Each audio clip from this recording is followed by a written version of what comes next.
শান্তি শৃঙ্খলা রক্ষার্থে বাংলাদেশ সেনাবাহিনী দীর্ঘ 10 মাস ধরে বাংলাদেশ সেনাবাহিনী নাটোরকে মাদক, চাঁদাবাজ, কিশোর গ্যাং, ট্রাফিক নিয়ন্ত্রণ, বাজার নিয়ন্ত্রণ সহ বিভিন্ন আইন শৃঙ্খলা উন্নতিতে অবদান রেখে যাচ্ছে এবং নাটোরকে একটি স্বচ্ছ ও সুশৃঙ্খল নাটোর করতে নিরলস পরিশ্রম করে যাচ্ছে।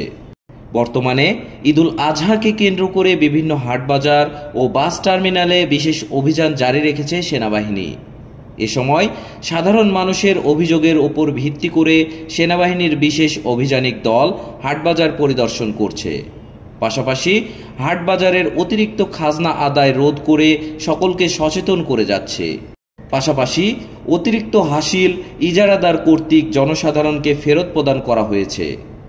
অপরদিকে ঈদকে সামনে রেখে বাসে অতিরিক্ত ভাড়া আদায় বিষয়েও সাধারণ যাত্রীদের সাথে মতবিনিময় করছে সেনাবাহিনী এবং ন্যায্য ভাড়া আদায় প্রসঙ্গে বাস টার্মিনাল এলাকায় নিয়মিত সচেতনতামূলক প্রচারণা চালাচ্ছে সেনাবাহিনী।